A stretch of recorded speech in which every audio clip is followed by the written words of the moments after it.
5월 둘째 주일은 어버이 주일로 지킵니다. 오늘 말씀의 요절은 사무엘상 1장 11절 서원하여 이르되 만군의 여호와여 만일 주의 여종의 고통을 돌보시고 나를 기억하사 주의 여종을 잊지 않으시고 주의 여종에게 아들을 주시면 내가 그의 평생에 그를 여호와께 드리고 삭도를 그의 머리에 대지 아니하겠나이다. 이 말씀을 이번 한 주 요절 삼으시고 기억해야 하실 말씀은 주의 여종에게 아들을 주시면 여러분 이게 한나의 서원입니다. 이게 부모님의 마음입니다. 자식이 없으면 자식을 달라 하고 자식이 있으면 그 자식을 정성 들여 키우려 애쓰시는 이 사랑과 이 은혜가 어버이의 은혜요 사랑인 줄로 깨닫는 시간 되시기를 주님의 이름으로 축원드립니다. 어떤 망나니 아들이 집을 나가버렸습니다. 어머니가 그 자식 돌아오기를 학수고대합니다. 그러던 어느 날 이 자식이 온다는 기별이 왔어요. 어머니가 온다는 시각에 맞추어 대문을 열어놓고 기다립니다. 그런데 시간이 지나도 오지 않아요. 어머니가 동구 밖까지 뛰어나갑니다. 그래도 오지 않아요. 그래도 저 골짝 막다른 길 보려고 어머니가 나무 꼭대기 위에 올라가서 자식이 오는 그 앞길을 내려다 봅니다. 이걸 우리는 친할 친자, 중국 사람들은 어버이 친자로 쓰는 친할 친자가 담은 이야기라고 합니다. 친할 친자를 보시면 나무 목자 위에 설립자가 있고요, 그 옆에 볼견자가 있어요. 저 단어가 친할 친입니다. 나무 목자 위에 설립자가 있고 그 옆에 볼견자가 있잖아요. 우리는 이 한문을 친할 친이라고 하지만 중국 사람들은 어버이 친자, 부모 친자를 쓴답니다. 그래서 우리가 아버지 얘기할 때 친아버지, 어머니 얘기할 때 친어머니 그렇게 말씀들 하지 않습니까? 여러분, 친자에 담긴 글자는 한자도 나쁜 글자가 없더라고요. 친절, 친밀, 친목, 친화, 친애, 친숙, 친건, 절친, 간친. 이 친할 친자, 어버이 친자에는 나쁜 단어가 하나도 없더라. 어떤 마을에 임금님이 지나가신다는 소문이 났습니다. 요즘이야 임금님 보려고 하면 얼마든지 텔레비전 방송이 얼마든지 보기 싫을 정도로 많이 나오잖아요. 근데 옛날이니까 임금님의 용안을 한 번도 본 적이 없고 임금님 행차를 한 번도 본 적이 없는 사람들이 임금님이 지나가신다는 길로 몰려 나옵니다. 어느 효자의 어머니가 말합니다. 야야, 소문에 의하면 언제쯤에 임금님이 우리 마을 앞을 지나간다고 하는데 나도 한번 나가보고 싶다. 근데 어머니가 거동을 못 하시니까 아들에게 넌지시 이야기를 하니까 아들이 어머니 걱정하지 마십시오. 제가 어머니를 모시겠습니다. 예와 집에 오면 70리를 어머니를 업고 대로변에 나왔대요. 이미 사람들이 확 도로변에 서 있으니까 어머니가 비집고 들어갈 틈이 없는 거예요. 야야 오기는 왔는데 앞이 안 보인다 했더니 어머니 제 등을 밟고 올라서십시오 하고 효자 아들이 그 앞에 엎드리고 어머니가 그 아들의 등을 밟고 올라서니까 앞이 보여요. 효자 아들에게 야야 이제 보이는구나. 임금님이 지나가시면 원 없이 보겠구나. 임금님이 행차가 지나갑니다. 많은 연도에 선 사람들이 절도하고 박수도 칩니다. 임금님이 도열에 있는 서민들의 손을 흔들며 지나가다가 이 효자 아들이 엎드려 있는 걸 보고 그 등을 밟고 서 있는 어머니를 보고 행차를 멈춘 거예요. 잠깐 저기 저 노인과 엎드려 있는 아들을 좀 불러와라. 임금님이 묻습니다. 어떻게 그 모양을 하고 있냐고 했더니 효자 아들이, 예 임금님, 어머니는 연로하시고 거동이 불편하신데 임금님 행차가 보고 싶다 하셔서 제가 어머니를 아침 일찍 업고 이곳에 도착해서 조금 늦었더니 어머니가 보이지 않는다 해서 제가 엎드리고 제 등에 어머니를 모셨습니다 했더니 임금님이 참 효자로다. 여봐라, 저 효자에게 큰 상을 내려라 그랬대요. 이 효자의 소문이 이웃마을로 막 퍼졌습니다. 임금님이 이제 돌아올 때가 돼요. 그 이웃마을의 불효자식이 이 소식을 듣고 어머니를 억지로 끌고 가는 거예요. 나는 임금님 보고 싶지 않다. 어머니 그래도 가야 돼요. 어머니를 억지로 끌고 임금님이 지나가는 길목에 서서 임금님 지나갈 때쯤 되니까 얼른 엎드려서 어머니 올라서시오. 이 임금님이 그 길을 또 지나가다가 똑같은 모습을 본 거예요. 임금님이 참 이 동리에는 효자도 많구나. 잠시 행렬을 멈추어라. 그리고 저자를 불러라. 저자를 불러서 물었더니, 예, 어머니가 임금님 보고 싶다 하여 모시고 왔습니다 했더니 곁에 있었던 사람들이, 동네 사람들이, 임금님 아닙니다. 그 사람은 불효자식입니다. 임금님 하신 말씀이, 그래도 괜찮다. 효도는 흉내 내는 것도 괜찮다. 저자에게도 후한상을 내려라고 했답니다. 여러분, 효도는 남이 하는 걸 보고 따라서 하는 것도 좋다는 이야기지요. 평안북도 철산군 백양면 풍천리 풍천교회가 있습니다. 이 교회 목회자 얘기입니다. 장로님의 아들이 목사가 됐는데요, 나이 많은 장로님이 자기 이 망나니 아들이 늘 걱정입니다. 하나님께 늘 기도합니다. 하나님, 내가 자식 농사를 잘못지 아들이 저렇게 속을 썩였는데 내 꿈에도 소원이 저 자식이 목사가 되는 겁니다. 하나님, 그렇게 기도하고 그 자식이 잘 되도록 기다리지만 이 아들 자식이 아버지의 마음을 영 못 읽어요. 어느 날 이 장로님이 한 가지 묘책이 떠올랐습니다. 아들을 불러다가, 야, 너 신학교 가기만 하면, 신학교 입학만 하면 내 재산 다 먼저 나한테 다 유산으로 물려줄게. 이 자식이 신학대학은 마음에도 없는데 아버지 유산을 물려받을 욕심으로 신학교 가려고 준비를 합니다. 그런데 갑자기 준비하면 그게 되나요? 신학대학 시험을 보는데 컨닝을 하다가 걸렸어요. 옆 사람 거 넘겨다 보다가 걸린 거예요. 그래서 선교사 교수님이 그 학생의 시험지를 확 뺏은 겁니다. 감히 신학대학 시험을 컨닝을 하다니, 당신은 나가시오. 이 불효자식이 선교사 교수님 붙잡고, 안 됩니다. 저는 못 나갑니다. 나가면 안 됩니다. 왜 나가면 안 됩니까? 저는 아버지의 유언 같은 얘기를 듣고 신학교 입학해야 됩니다. 우리 아버지 꿈에도 소원이 제가 신학교 입학하는 건데 내가 여기에 들어가야 아버지에게 효도하는 겁니다. 그렇게 말하지만 이 감독관 선교사는 완강하게 그를 내쫓아 버립니다. 그리고 나중에 교수들이 모여서 입학 사정을 하는데 합격자와 불합격자를 확정짓는데 이 학생이 이제 이 의제가 되고, 이 학생을 합격시킬 거냐 말 거냐. 교수님들 중에 일부는 안 됩니다. 신학대학 시험을 컨닝을 하다니 이건 있을 수 없는 얘기입니다. 이 학생은 재고의 가치가 없습니다. 한쪽에서는 잠깐만요, 그렇게만 생각할 것 아닙니다.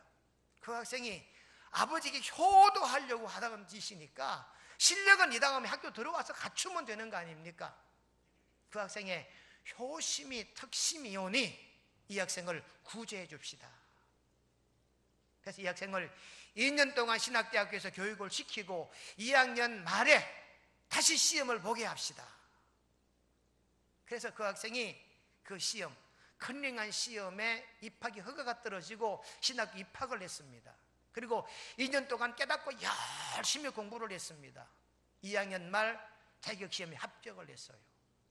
지금도 신학대학교는 2학년 마치면 성경 종합고사, 영어 종합고사를 쳐야 돼요. 거기에 불합격하면 3학년으로 진급이 안 되는 거지요.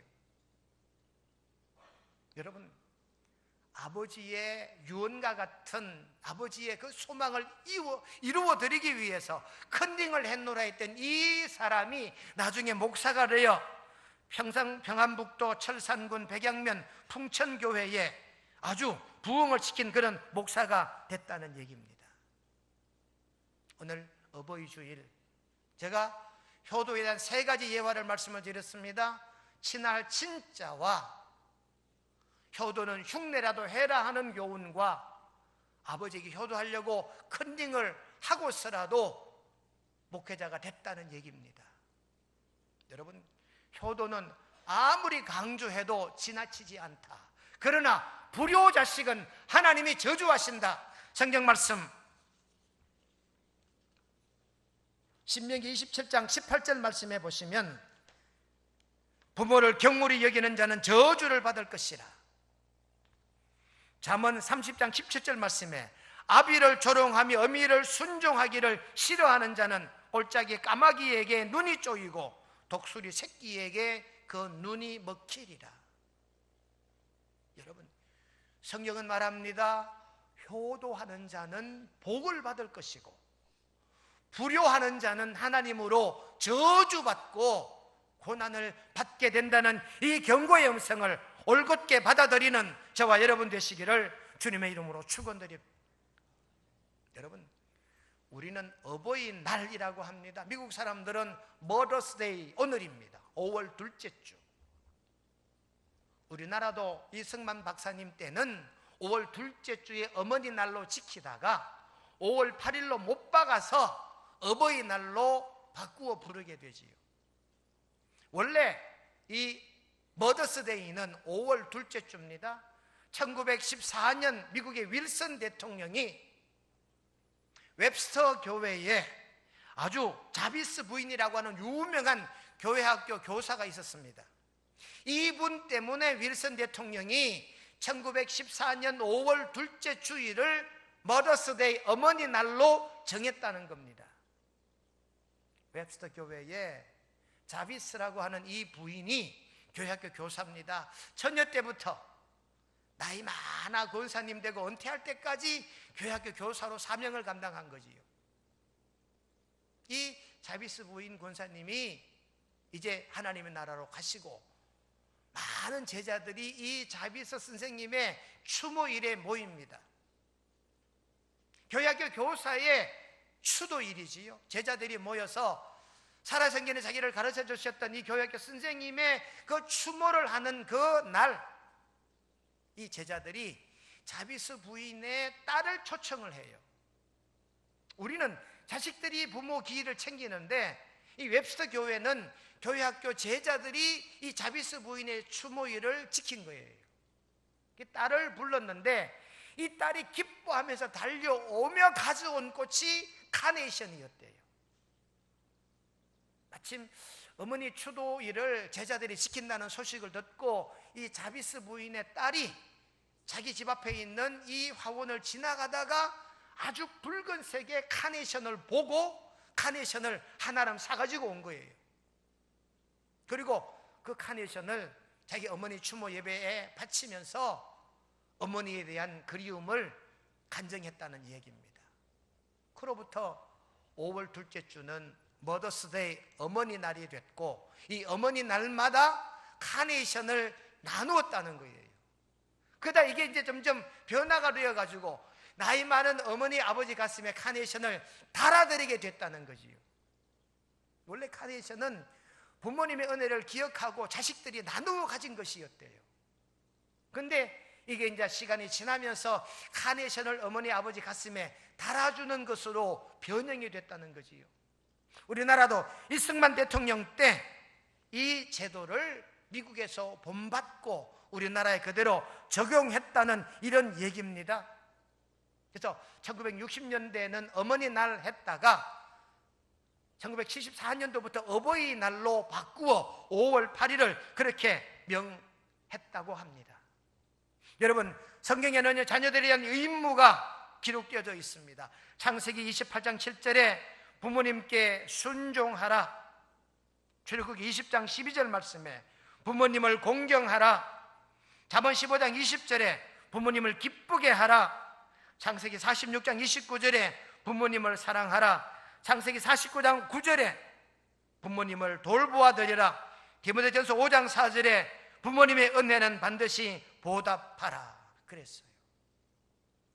여러분, 부모님에 대한 효도, 부모님에 대한 은혜는 아무리 강조해도 지나치지 않는 줄로 깨닫고 들으시기를 주님의 이름으로 축원드립니다.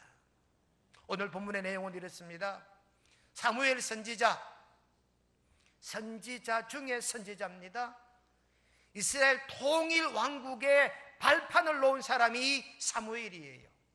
사무엘이 사울을 불러 기름 부었고요, 사무엘이 다윗을 발굴해서 기름을 부었고요, 사무엘이 솔로몬의 왕위를 인정한 제사장이에요. 이런 지도자, 영적인 지도자를 길러낸 이 사무엘의 어머니의 신앙 고백이 오늘 우리의 요절입니다. 주의 여종을 잊지 아니하시고 주의 여종에게 아들을 주시면 내가 그의 평생에 그를 여호와께 드리고 삭도를 그의 머리에 대지 않겠나이다. 하나님이 나에게 아들을 주시면 내가 평생 정성을 다하여 잘 양육하고 하나님께 바치겠습니다. 이 고백과 이 서원이 오늘 한나의 고백이요 간증인 줄로 믿으시기를 주님의 이름으로 축원합니다. 그러니 오늘의 요절은 어머니의 정성과 사랑이 담긴 신앙 고백이요 하나님을 향한 서원입니다. 어머니의 마음, 한나의 마음이나 오늘 우리 시대를 사는 우리 어머니의 마음도 다 똑같은 줄로 믿습니다. 한나와 같은 어머니 동영상이 있기에 동영상을 5분 보고 말씀을 이어가겠습니다.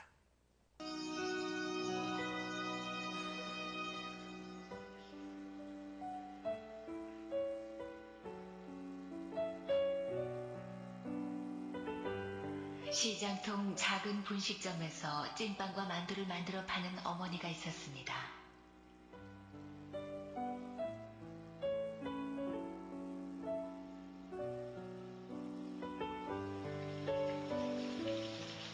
어느 일요일 오후, 아침부터 꾸물꾸물하던 하늘에서 후두둑 비가 떨어지기 시작했습니다. 소나기였습니다.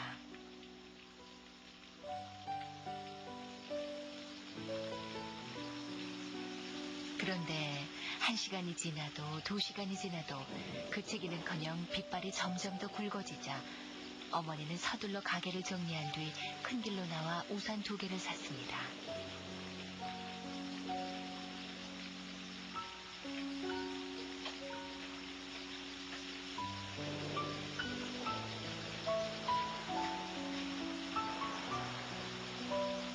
그 길로 딸이 다니는 미술학원 앞으로 달려간 어머니는 학원 문을 열려다 말고 깜짝 놀랐습니다.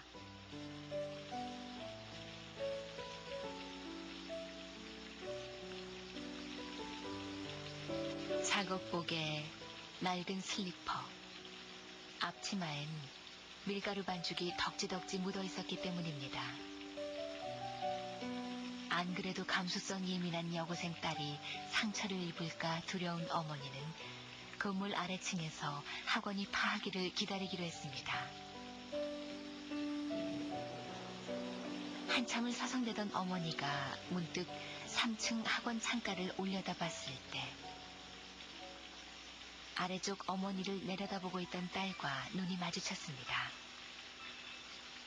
어머니는 반갑게 손짓했지만 딸은 못 본 척 얼른 몸을 숨겼다가 다시 삐죽 고개를 내밀고 숨겼다가 얼굴을 내밀곤 한 뿐 초라한 엄마가 기다리는 걸 원하지 않는 것 같았습니다. 슬픔에 잠긴 어머니는 그냥 돌아섰습니다.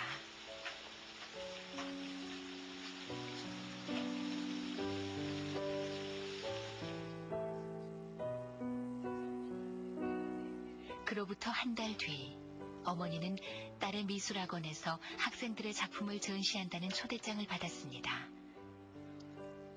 딸이 부끄러워할 것만 같아 한나절을 망설이던 어머니는 다저녁에야 이웃에게 잠시 가게를 맡긴 뒤 부랴부랴 딸의 미술학원으로 갔습니다. 아휴, 끝나버렸으면 어쩌지? 다행히 전시장 문은 열려 있었습니다. 벽에 가득 걸린 그림들을 하나하나 훑어보던 어머니는 한 그림 앞에서 그만 가슴이 덜컹 내려앉았습니다.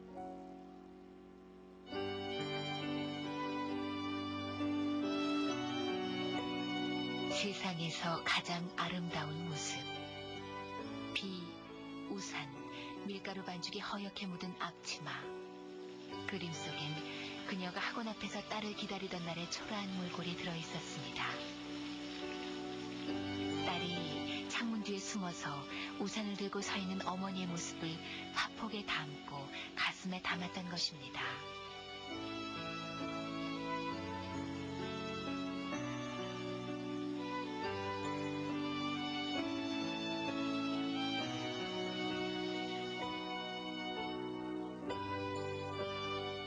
모녀는 그 그림을 오래오래 바라봤습니다.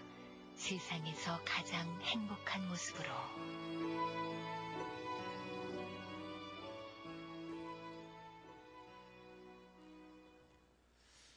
부모 마음들이 이렇지 않을까요? 놓으면 깨어질까? 불면 날아갈까? 자식에게 상처 주지 않으려고 애를 쓰는 부모님의 모습. 이런 모습을 자녀들이 알아줬을 때 부모님은 하염없이 행복해 하시는 줄로 믿으시기를 주님의 이름으로 축원드립니다. 오늘 본문의 사무엘의 어머니 한나는 우리에게 세 가지 교훈을 줍니다. 사무엘의 어머니 한나는 먼저 인내하는 어머니이셨다. 자식을 위해 참고 또 참는 인내의 어버이가 우리의 부모님들인 줄로 깨닫고 믿으셔야 될 줄로 압니다. 오늘 사무엘상 1장 6절로 7절에 보면 적수인 버닌나가 그를 심히 격분하게 하여 괴롭게 하더라. 버닌나가 그를 격분시킴으로 그가 울고 먹지 아니하니. 지금 한나의 마음이 격분이 됩니다. 그래도 참아 인내합니다. 왜요? 하나님이 아들을 주실 줄로 알고 기다리는 거지요. 참고 또 참는 거지요. 창세기 16장 4절에 보시면 하갈이 자기가 잉태함을 알고 여주인을 멸시한지라. 창세기 16장 6절에 사라가 하갈을 학대하더니. 그러니 오늘 사무엘상 1장의 버닌나와 한나, 창세기 16장의 사라와 하갈, 이들의 공통점이 있어요. 가진 자가 못 가진 자를 격분시키는 겁니다. 있는 자가 없던 자를 조롱하는 겁니다. 높은 자가 낮은 자를 어떻게 합니까? 학대하고 있습니다. 그런데 어머니들의 공통점, 한나가 가진 마음이 뭐냐? 인내, 참고 견디었다라고 하는 겁니다. 에베소 1장 4절 말씀에 인내를 온전히 이루라 그랬고요, 요한계시록 14장 12절에 성도들의 인내가 여기 있다라고 말합니다. 그러니 부모님의 마음은 자식을 위한 일이라면 참고 또 참으며 인내하고 또 인내하는 부모님들인 줄로 믿고 깨달으시기를 주님의 이름으로 축원드립니다. 두 번째, 이 한나의 영성과 인격은 기도하는 어머니였더라. 오늘 10절과 11절에 보니까 한나가 마음이 괴로워서 여호와께 기도하고 통곡하며 서원하여 이르되 라고 말하잖아요. 서원하여 이르되 만군의 여호와여 라고 말합니다. 이게 한나가 한 기도예요. 만일 주의 여종의 고통을 돌보시고 나를 기억하사 이 여종을 잊지 않으시고 여종에게 아들을 주시면 아들을 주시면 어떻게 합니까? 기도지요, 기도. 어머니의 간절한 기도가 오늘 본문 이 한나의 어머니의 마음이었다라는 사실입니다. 성경에 보면 부모를 위한 기도도 있고 자녀를 위한 기도도 있고 친구를 위한 기도도 있습니다. 이러한 게 20장 2절 말씀에는 히스기야는 자기의 병을 위해 기도하였고 욥기 42장에는 친구를 위한 기도도 있고요. 사무엘상 1장 27절에 아이를 위하여 내가 기도하였다라는 고백이 나옵니다. 한나는 아들을 위해 기도한 어머니였지요. 여러분, 우리가 자라면서 지금까지 생활하면서 부모님이 우셨던 모습들을 우리는 보셨을 겁니다. 또 자식들이 울었던 기억들도 가지고 있습니다. 여러분, 부모님이 우셨을 때, 내 자식이 울었을 때 언제 더 마음이 아팠나요? 부모님이 우실 때입니까? 자식이 울 때입니까? 저는 자식이 울 때더라고요. 지난해부터 이 자식이 3번 울더라고요. 작년 4월 26일 오후 6시 제 7회 변호사고시 발표회가 있던 날입니다. 작년에 3월에 로스쿨을 졸업하고 그해 당해 연도에 시험을 봤는데 이 녀석은 자기는 될 줄 자신만만했어요. 그런데 의외의 결과입니다. 발표가 오후 6시에 법무부 인사처에서 나는데 6시가 지나도 전화가 안 와요. 7시 반쯤 전화가 왔는데 울면서 전화가 왔어요. 1시간 반이 지나 합격을 기다리는 애비에게 전화한 자식이 울더라고요. 결과는 뻔하잖아요. 아, 실패했구나. 그래서 제가 괜찮아. 한 번 실수하고 한 번 안 된 걸 뭘 그래. 앞으로 4번이나 더 기회가 있잖아. 괜찮아. 다시 가다듬고 다시 파이팅하자. 알아야 괜찮아. 이 부모 마음도 메어지지만 지 마음이 더 아릴 것 같으니까 그게 더 아프더라고요. 시험에 떨어진 것보다 이 자식이 좌절할까 봐 그게 더 마음이 아파요. 그리고 1년 동안 열심히 또 공부를 죽도록 하더라고요. 원래 변호사고시는 1월 첫 주입니다. 1월 첫 주. 제가 목사 안수 받고 지금까지 1월 첫 주는 기도원에 가서 기도하는 기간이잖아요. 두 번째 울음을 기도원에 가서 전화를 하고 또 알았어요. 변호사고시 첫날 시험을 마치고 왔길래 기도원에서 제 아내에게 전화했더니 제 아내가 아이가 자꾸 운대요. 아이가 운다는 소식을 들으니까 가슴이 미어지는 거예요. 이 교우들의 기도 카드를 읽고 기도하고 문자 넣고 읽고 기도하고 문자를 넣는 중간중간에 이 자식을 위해 기도하는 거예요. 왜 울까? 그런 적 있잖아요. 여러분, 열심히 공부하고 만반의 준비를 다 했는데 어느 날 갑자기 머리가 하얗게 변해버린 경험을 했거든요. 아이고야, 이런 게 아닌가. 이게 1년 동안 열심히 공부했는데 첫날 시험 딱 보고 오니까 머리가 휑한 하나도 기억나지 않는 거 아닌가, 이 생각이 하니까 이 가슴이 답답하고 기도굴로 올라가서 통성으로 기도한 거지요. 이 자식이 정신 차리게 해달라고, 이 자식의 기억력을 되살리게 해달라고 하나님께 통곡하며 기도했지요. 그리고 원래 4월 26일 저녁 6시에 합격자 발표가 돼요. 7시가 돼도 전화가 안 와요. 8시가 돼도 전화가 안 와요. 밥을 먹는데 무슨 맛인지 기억도 안 나요. 9시가 됐는데도 전화가 안 와요. 9시 10분쯤 전화벨이 울렸어요. 받으니까 아이가 또 막 울어요. 발표는 6시에 나는데 9시 지나 전화해서 우는 이 징조는 불합격이잖아요. 제가 첫마디 알아야 괜찮아. 한 번 더 하자. 한 번 더. 아빠 그게 아니야. 내 수험번호 합격자 번단에 있어. 이러더라고요. 그 뭐야? 기뻐서 우는 거야. 그랬더니 그렇대요. 기뻐서 운다 하니까 그제서야 저도 웃음이 나오고 마음이 뻥 뚫리는 마음을 가졌어요. 여러분, 자식이 우는데요, 실패해서 울 때가 더 가슴 아플까요? 합격의 기쁨의 울음이 울 때가 더 좋았을까요? 실패해서 울 때 그 울음이 더 가슴에 사무치더라고요. 여러분, 자식의 눈물을 본 부모는 뭘 해야 할까요? 대신 해줄 수 있는 게 아무것도 없었습니다. 대신 시험을 봐줄 수가 있나요? 시험장에 찾아가서 찰떡을 문에 붙일 수가 있을까요? 오직 할 수 있는 일은 기도밖에 없더라는 사실입니다. 여러분, 부모님이 우실 때도 기도해야 되지만 자녀가 올 때도 기도하였잖아요. 저와 여러분들이 부모님을 위해서도 기도하고 자식을 위해서도 기도하고 부모님은 나를 위해서도 늘 기도하시는 부모님의 은혜인 줄로 깨닫고 믿으시기를 주님의 이름으로 축원드립니다. 마지막 세 번째, 이 한나의 믿음은 실천하는 믿음입니다. 28절 말씀 보면 나도 그를 여호와께 드리되 그의 평생을 여호와께 드리나이다. 한나의 기도입니다. 한나가 사무엘을 다 키웠습니다. 이제 저절됐습니다. 그러면 하나님께 바친다는 약속을 했잖아요. 하나님과 한 약속을 지키기 위해서 이 아들을 하나님께 드리나이다 라고 아들을 바치는 장면이 1장 28절에 기록이 되어져 있습니다.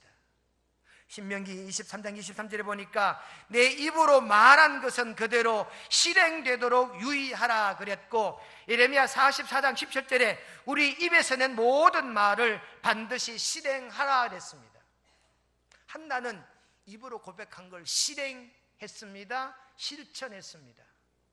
부모님들은 자식을 위한 일이라면 어떤 일이든 실행에 옮기는 부모님들인 줄로 깨닫고 부모님의 이 자식을 향한 사랑과 은혜를 잊지 않는 저와 여러분 되시기를 주님의 이름으로 축원드립니다. 오늘 말씀의 결론입니다. 사무엘을 훌륭히 양육한 어머니 한나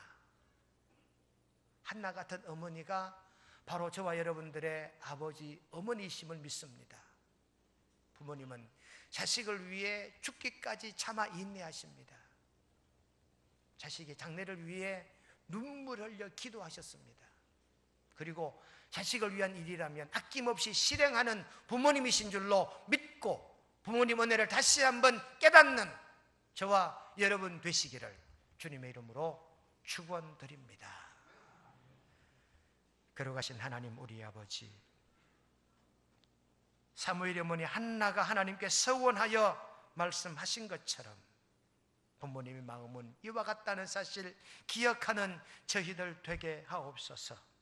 하여 우리의 부모님도 한나처럼 인내하고 기도하고 자식을 위해 실천하시는 부모님인 줄로 믿고 부모님의 사랑과 은혜를 늘 깨닫고 효도하리라 결단하는 우리 모두가 되게 도와주시옵기를 예수님의 이름으로 기도드리옵나이다.